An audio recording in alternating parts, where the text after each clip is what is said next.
Hey everybody, it is Professor Hatch, and it's the day after Wednesday. Yeah, it's the day after I was out sick. Sorry for missing class yesterday. I'm hopeful that my fever is no longer an issue. I don't feel like I did yesterday. Still feel kind of crappy, but anyway, whatever. I'm not making this video to give you a medical update. I just kind of want to go over a couple things. I'll share my screen in a second. I'm looking at my grade book right now, and I've got like the rough draft that was due the other night. I've got 1, 2, 3, 4, 5, 6, 7, 8, 9, 10, 11, maybe 11, maybe, I don't know, give or take an essay, about 11 essays or rough drafts, I should say, that just weren't turned in. And that, of course, is really bad for your grade. I mean, for a couple reasons. One, not getting the rough draft turned in on time means you can't do the peer review. Rough draft and peer reviews are the only two assignments that have a hard and fast deadline. Um, the peer review has a hard deadline because if you get it turned in late, your classmates honestly can't make any use of the feedback you give them. And the rough draft has to be turned in on time because Canvas won't assign peer reviews to rough drafts that are turned in late. And also, that's kind of annoying, but also, again, it's just something I kind of actually appreciate about Canvas because it kind of forces the student to just get the stupid thing written as fast and rough as possible.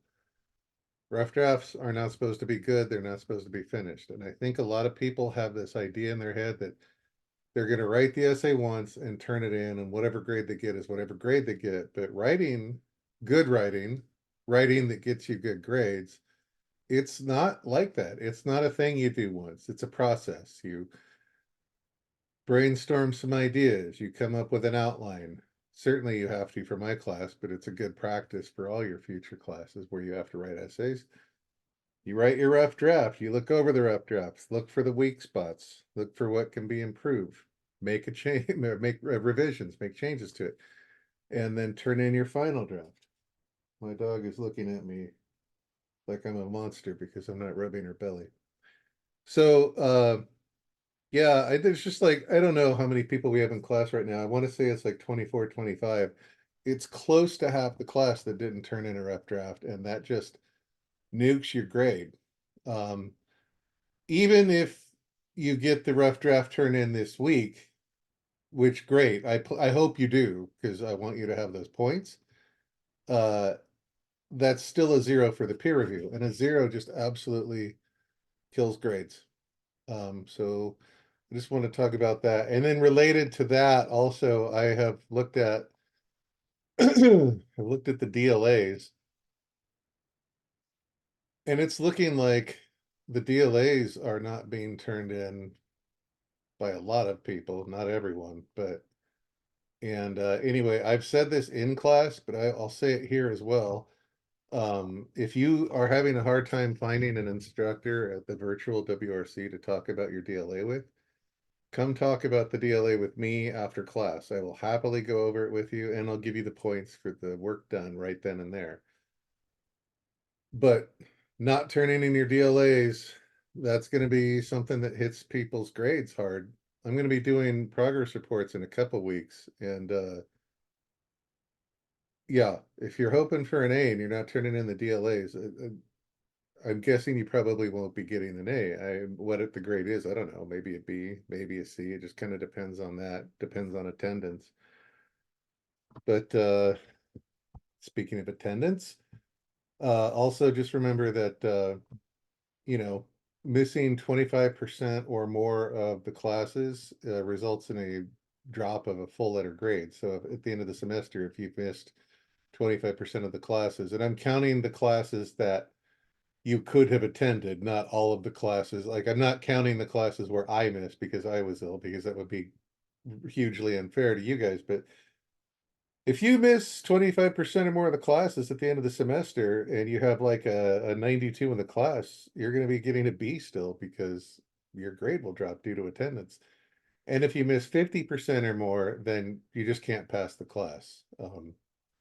So please be careful to stay on top of your attendance. And I know this doesn't apply to like most of the class, but for those of you who are struggling with like time management issues or work schedules or whatever, I just want you to be aware.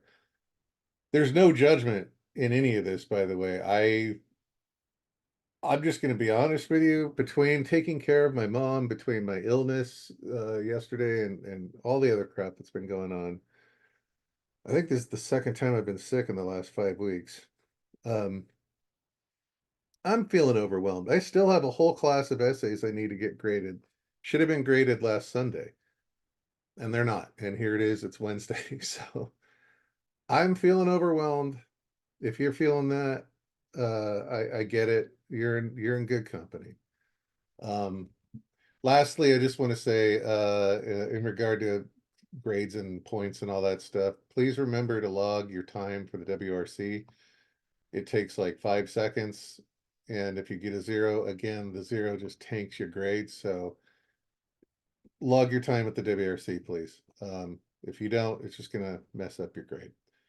And I know that you're not going to, like, there'll be some weeks where you spend like 5 minutes at the WRC and then other weeks where you spend more time, but that's fine. Just log your time. Just do the assignment. This week I worked on, and then just choose one of those things, and that'll give you the points for tracking your time. I would really appreciate it if you would do that. All right. That's, I think, everything I have to say except for the assigned reading for next week. So I'm going to share my screen real quick. This is the assigned reading for next week. It's 4 articles, which if I asked each and every one of you to read these, it would take, I don't know how long it would take you. For me, I'm not a fast reader. It would probably take me several hours to get through all 4 of these. Um, and if I wanted to do it well, where I was like, taking notes on what I was reading and being prepared to talk about them in class, it would take me longer, like 4 hours, maybe 5 hours. I don't know, maybe longer.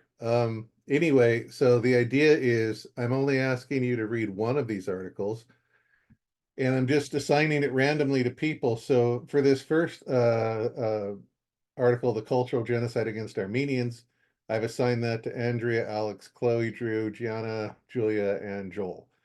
And for the second one, and I'm not going to read everyone's name because that's boring always to just watch a video of me reading, but if your name is in that first group, then that's the only article you have to read. Likewise, um, Canada's Forced Schooling of Aboriginal Children, that only has to be read by these 6 people.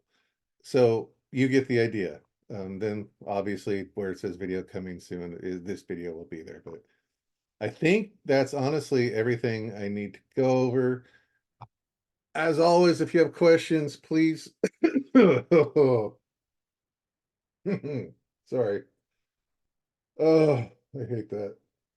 If you have questions about anything, text me on Remind any time of day or night. Again, Remind does not make noise on my phone. If you have a question at 3 a.m., text me at 3 a.m. and I'll get back to you when I wake up the next day. Or I'll get back to you instantly if it's one of those nights where I have to deal with insomnia, which seems like about once or twice a month. Fingers crossed that's not the case, but it'll happen. Anyway, so that's everything I need to say for this video. Um, and then in the coming weeks, I am going to be asking you to start reading Between the World and Me by Ta-Nehisi Coates.